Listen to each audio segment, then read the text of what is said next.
Il y a des matins où le ciel semble banal, et pourtant quelque chose en toi se tient déjà au bord d'un seuil invisible, comme si ton souffle avait reçu une nouvelle adresse avant même que tu l'apprennes.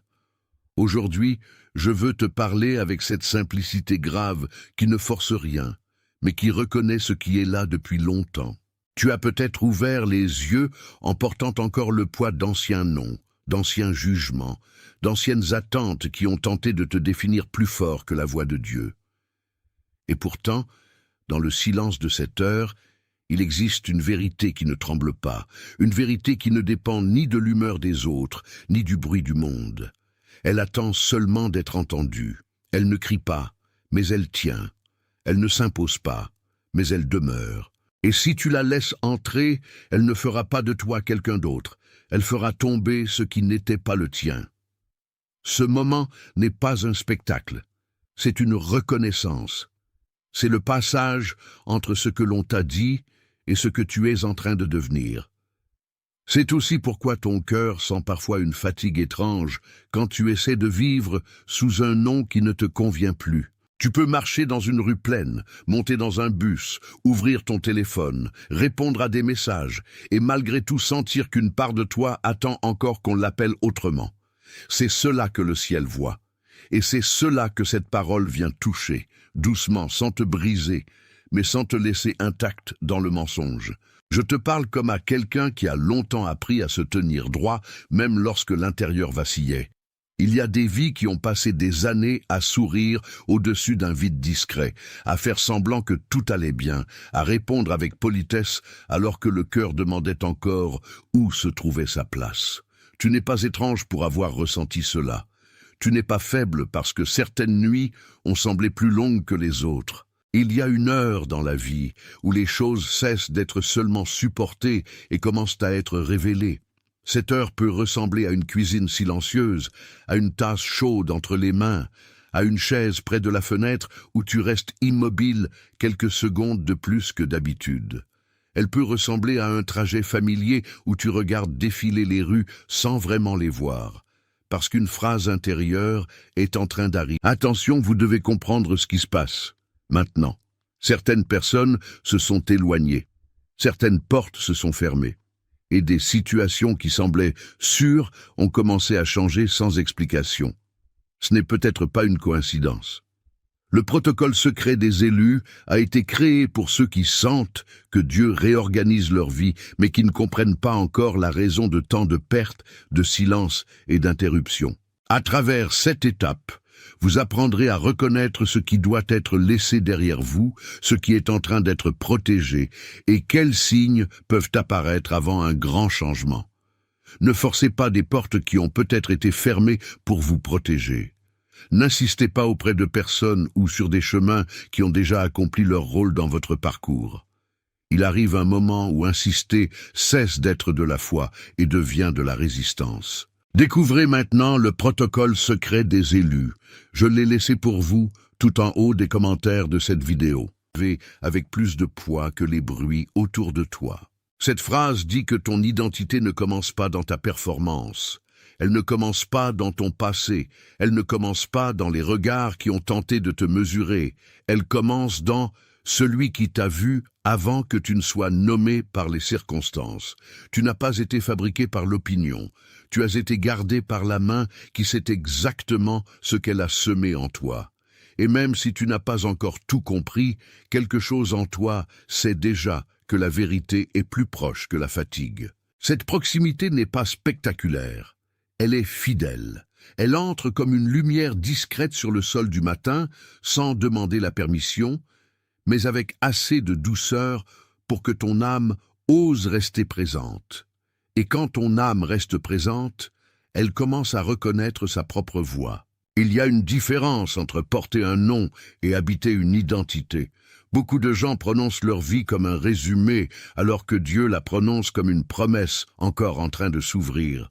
Toi aussi, tu as peut-être porté pendant longtemps des phrases qui ne t'appartenaient qu'en apparence. Des phrases héritées, répétées, collées à ta peau, comme de vieux vêtements qui ont fini par sembler normaux. Mais la normalité n'est pas toujours la vérité. Parfois, ce qui est familier est seulement ce qui a le plus duré. Et ce qui a duré le plus n'est pas toujours ce qui a été le plus juste.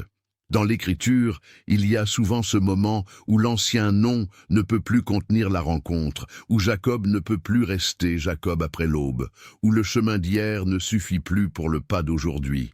C'est une image, oui, mais elle n'est pas lointaine. Elle touche ton agenda, ta fatigue, tes hésitations, tes silences. Elle touche la manière dont tu te regardes quand personne ne te voit. Elle touche aussi cette petite violence intérieure qui dit que tu dois mériter ce que tu es déjà en train de recevoir. Tu n'es pas ici pour mendier une place. Tu es ici pour reconnaître une place qui t'attendait. Le cœur humain s'épuise lorsqu'il essaie de construire sa valeur avec des preuves constantes. Le cœur respire quand il comprend qu'il est déjà connu. Et si tu te sens encore en retard, c'est peut-être seulement parce que ton âme apprenait à rattraper une vérité qu'elle n'avait pas osé croire. Cette vérité ne te condamne pas. Elle te replace. Elle ne te réduit pas. Elle t'élargit. Je veux que tu remarques la manière dont ton corps réagit quand une parole juste l'atteint. Il arrive qu'une respiration se délie, qu'une épaule redescende, qu'un front cesse de se tendre, comme si quelque chose en toi avait enfin reçu l'ordre de relâcher la garde. Ce n'est pas un détail. Le corps aussi sait quand une vérité approche. Il n'explique pas toujours. Il reconnaît. C'est pourquoi il y a des phrases qui ne passent pas seulement par l'intelligence, mais par la cage thoracique, par la nuque, par le ventre, par ce lieu intérieur où tu gardes depuis longtemps ce que tu n'as jamais dit tout haut. Peut-être as-tu appris à tenir tout cela serré, pour ne pas déranger, pour ne pas inquiéter, pour ne pas paraître fragile. Mais une identité saine n'a pas besoin de se contracter pour survivre. Elle peut s'ouvrir, elle peut recevoir, elle peut même trembler un instant sans perdre sa solidité. Ce que Dieu appelle en toi n'est pas un rôle de plus, c'est une profondeur de plus.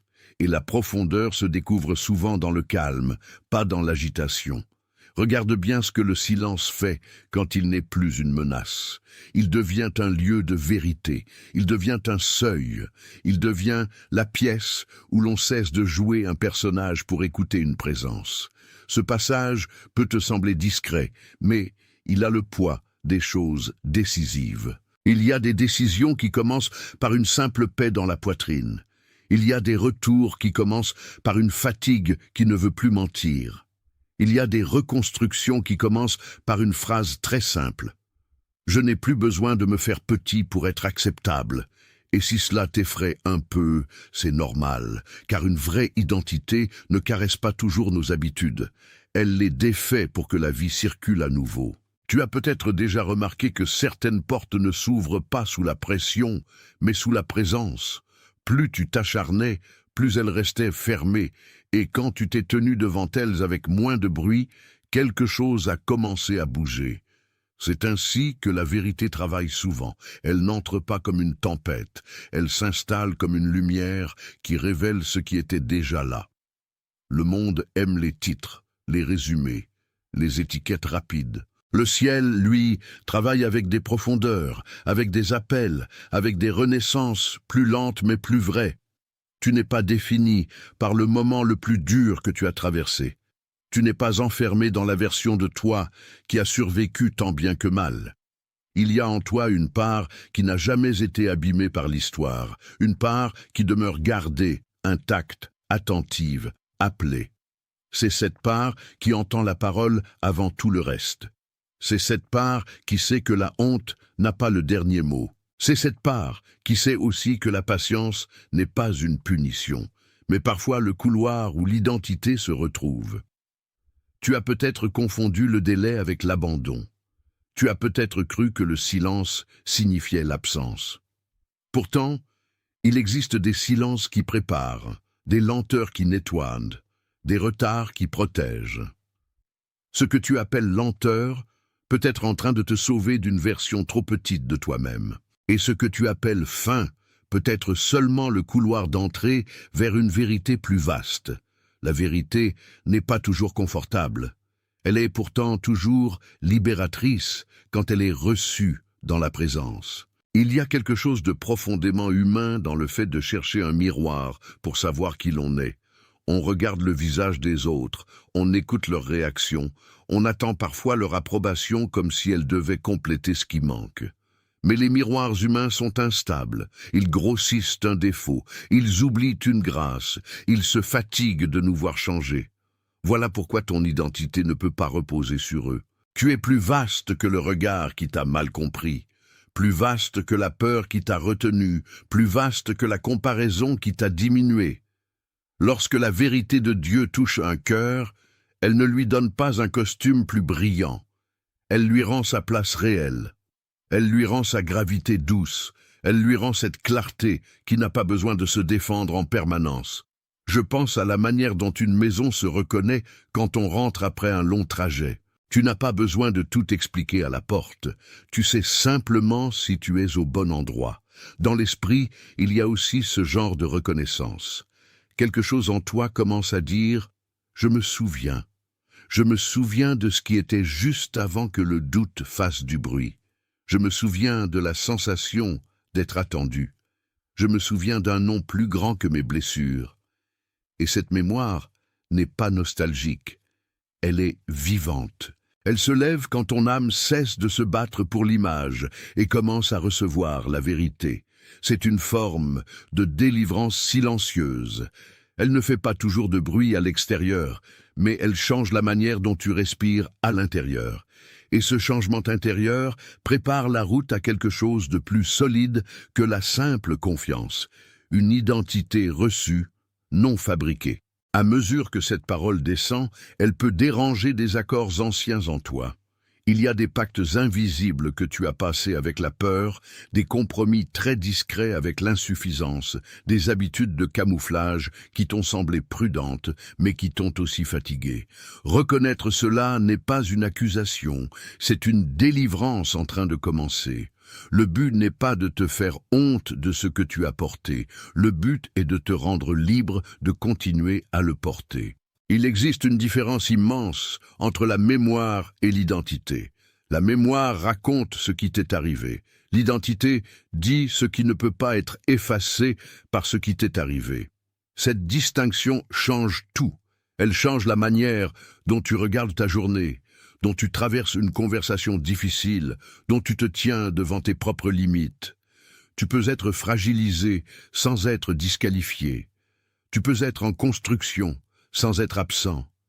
Tu peux être encore en route et déjà reconnu. Voilà la grâce qui travaille dans cet instant. Elle ne nie pas la route, elle révèle la destination. Tu n'es pas seulement celui qui a tenu bon, tu es aussi celui qui est appelé à vivre debout dans la vérité. Et la vérité, lorsqu'elle se pose dans le cœur, ne se contente pas de corriger les idées. Elle réordonne les affections, elle calme les urgences, elle redonne au réel son centre.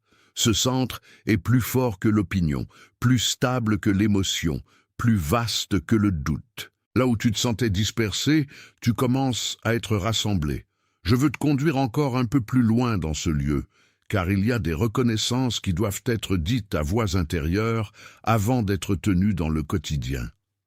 Tu n'as pas à vivre comme si tout dépendait de ta performance continue. Tu n'as pas à négocier chaque matin pour conserver une valeur que le ciel n'a jamais retirée. Il y a une demeure intérieure que tu peux habiter sans te justifier. Elle n'est pas construite sur l'agitation, ni sur le besoin d'impressionner, ni sur le souvenir de tes chutes. Elle est bâtie sur un appel plus ancien que ta peur. Quand tu commences à l'habiter, tu remarques que certaines pensées perdent leur pouvoir de commande. Elles parlent encore, mais elles ne président plus. Elles reviennent, mais elles n'ordonnent plus. C'est le signe qu'une autorité plus douce a commencé à prendre sa place. Et cette autorité ne t'écrase pas, elle te libère. Elle te donne de la place pour respirer, pour choisir, pour attendre sans panique. Si tu avais cru que la foi consistait seulement à forcer des certitudes, tu découvres maintenant qu'elle ressemble aussi à une mise en ordre intérieure. Elle remet le cœur à sa juste hauteur, elle retire le poids du faux et laisse apparaître le vrai. Ce vrai peut être simple, mais il n'est pas petit. Il peut tenir dans une phrase courte et pourtant bouleverser toute une manière de vivre. Tu peux encore être entouré des mêmes murs, du même bureau, de la même rue, et pourtant quelque chose a changé de place en toi. C'est cela que je veux que tu gardes. Ce n'est pas un décor nouveau. C'est un nom qui se réveille dans le décor ancien. Et quand le nom se réveille, la maison intérieure commence à s'éclairer autrement. Il y a aussi une part de toi qui a vécu trop longtemps sous la surveillance de la faute. Chaque erreur semblait lui parler comme une preuve, chaque hésitation comme une condamnation. Mais la voix qui te relève n'agit pas comme ces voix-là. Elle ne fait pas de ton passé une prison. Elle en fait un sol traversé, un lieu d'apprentissage, un passage dont tu sors avec plus de vérité. Je pense à ces moments où l'on reste longtemps debout près d'une fenêtre, parce qu'on ne sait pas encore comment nommer ce que l'on ressent. Le monde continue dehors, les voitures passent, les voisins parlent, la lumière change, et toi tu demeures là, entre l'ancienne version de toi et ce que tu sens arriver. Ce entre-deux n'est pas vide, il est sacré de manière discrète. C'est là que beaucoup de choses se réorganisent, c'est là que les anciens récits commencent à perdre leur magie. C'est là que le cœur comprend qu'il n'est plus obligé d'expliquer sa valeur à tout le monde. Tu peux relire ta vie avec plus de tendresse, tu peux te souvenir sans te condamner, tu peux apprendre sans te diminuer, tu peux avancer sans faire semblant d'être déjà arrivé. Et quand cette liberté s'installe, elle crée une paix qu'aucune comparaison ne peut donner. Le faux toi doit toujours se défendre, le vrai toi peut simplement respirer. Il sait qu'il n'a pas besoin d'être fabriqué au complet, seulement rappelé à lui-même. Et ce rappel, aujourd'hui, est en train de venir avec patience, comme une marée qui n'oublie pas la rive. Si quelque chose de tout cela a touché un endroit que tu gardais fermé, écris dans les commentaires 888. Ce n'est pas un chiffre magique, c'est un signe discret d'overflow, comme une confirmation que la parole a trouvé un passage en toi. Tes doigts peuvent écrire cela comme un petit accord, et cet accord a du poids. Reviens ensuite vers moi, sans te presser, en laissant cette résonance prendre sa place. Ce simple geste ne remplace rien. Il reconnaît seulement ce qui a été touché. Et parfois, le plus petit accord est celui qui laisse la plus grande paix entrer. Continue de respirer avec moi. Continue de laisser la vérité faire son œuvre sans la contrôler. Le ciel ne force pas le cœur, il le rejoint. Et ce qu'il rejoint, il le rend plus clair. Tu n'as pas besoin d'avoir tout compris pour sentir que quelque chose s'éclaire. Parfois, l'âme comprend avant le raisonnement, et cela ne la rend pas confuse, cela la rend honnête. Lorsque la parole touche la partie la plus profonde, elle commence à déplacer le poids des vieux récits. Tu te découvres moins accroché aux réactions des autres, moins dominé par ce que tu imaginais devoir prouver. Il y a là une liberté calme, qui ne fait pas de bruit, mais qui change tout. Elle change la manière dont tu te regardes au réveil. Elle change la manière dont tu réponds à une attente injuste. Elle change la manière dont tu te tiens face à une porte fermée.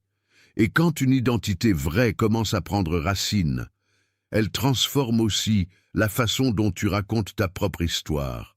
Tu n'es plus seulement la somme des résistances. Tu deviens un témoin de la fidélité qui t'a gardé. Cette fidélité ne retire pas les combats, mais elle les replace dans un cadre plus grand.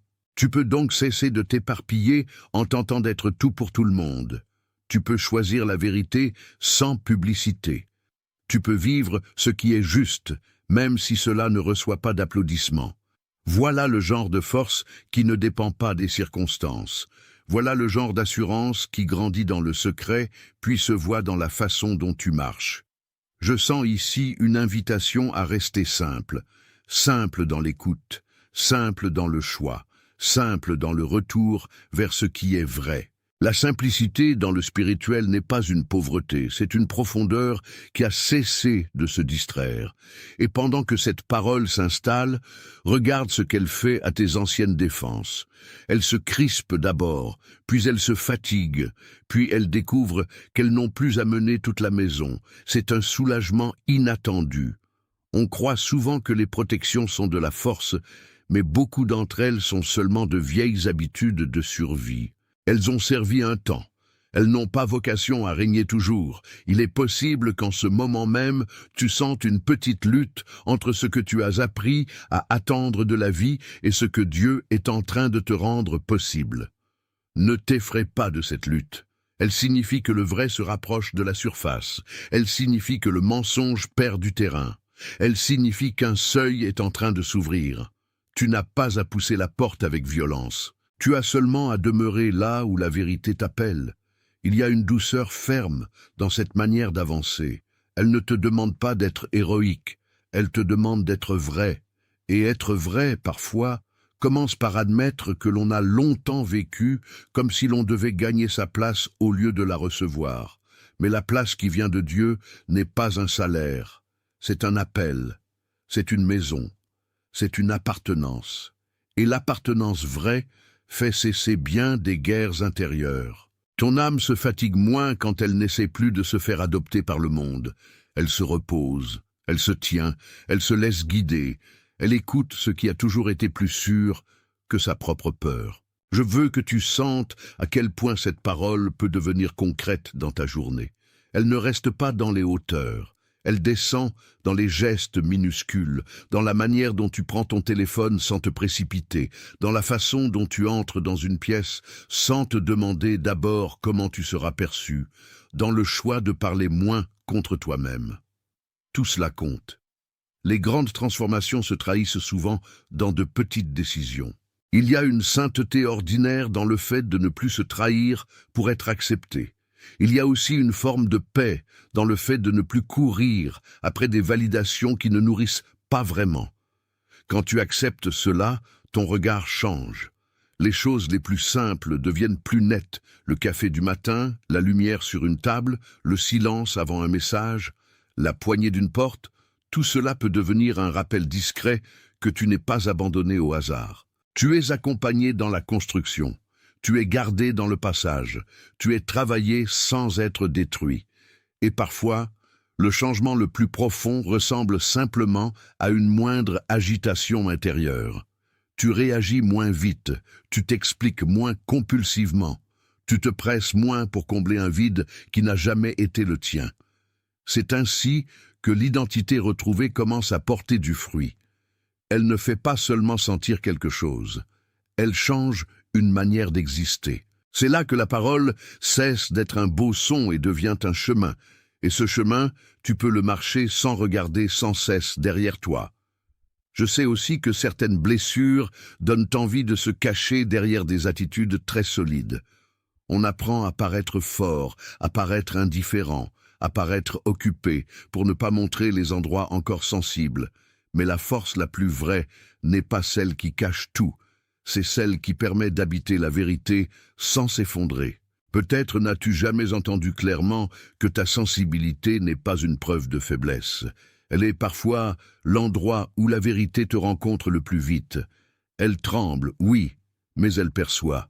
Elle hésite, oui, mais elle entend. Et lorsque la parole juste entre dans cette sensibilité, elle ne la détruit pas, elle la sanctifie. Je veux donc honorer ici tout ce que tu as porté sans nom, tout ce que tu as encaissé sans récit, tout ce que tu as traversé avec la sensation d'être seul, alors que la main invisible te retenait déjà. Il y a une dignité dans la persévérance silencieuse. Il y a aussi une dignité dans le moment où l'on cesse enfin de se défendre contre la tendresse de Dieu. C'est une résistance étrange, celle du cœur qui a été trop longtemps en alerte et qui ne sait plus recevoir sans surveiller. Mais cette alerte peut s'apaiser, elle peut être rendue à la paix, et quand elle se tait, l'âme retrouve des couleurs qu'elle avait oubliées. Tu n'as pas été créé pour vivre en tension permanente. Tu as été appelé à vivre dans une vérité qui rassure sans endormir, qui réveille sans brutaliser. C'est le genre de vérité qui ne t'arrache pas à toi-même. Elle te ramène à ta maison intérieure. Et cette maison intérieure, tu commences peut-être à la reconnaître maintenant à travers les détails les plus simples. Elle a la texture d'un matin où tu n'as plus besoin de justifier ton existence avant de commencer la journée. Elle a la lumière d'une pièce où la honte ne dicte plus l'agenda. Elle a la respiration d'un cœur qui cesse de courir après ce qu'il était déjà autorisé à recevoir. Quand cette maison se révèle, tu comprends que les ténèbres de jadis n'étaient pas plus fortes que la lumière. Elles étaient seulement plus bruyantes.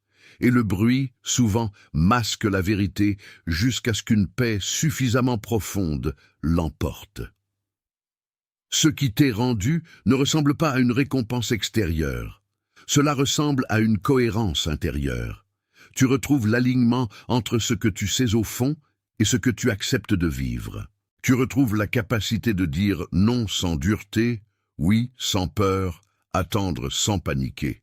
C'est une maturité douce, mais réelle. Elle ne fait pas de toi quelqu'un d'inaccessible, elle fait de toi quelqu'un de stable. Et la stabilité, dans les choses de l'esprit, est un cadeau immense. Elle permet de recevoir sans se perdre, elle permet de donner sans se vider. Elle permet de rester fidèle à ce qui a été révélé sans le vendre pour un soulagement momentané. Je te dis cela parce que ton chemin n'est pas un détour inutile. Il est en train de t'apprendre la tenue intérieure qui soutiendra le reste. Ce que tu reçois maintenant n'est pas encore la fin de l'histoire, mais c'est déjà une vraie fondation. Si tout cela a confirmé ce que ton esprit savait déjà, laisse ton like être ton amen sans mots.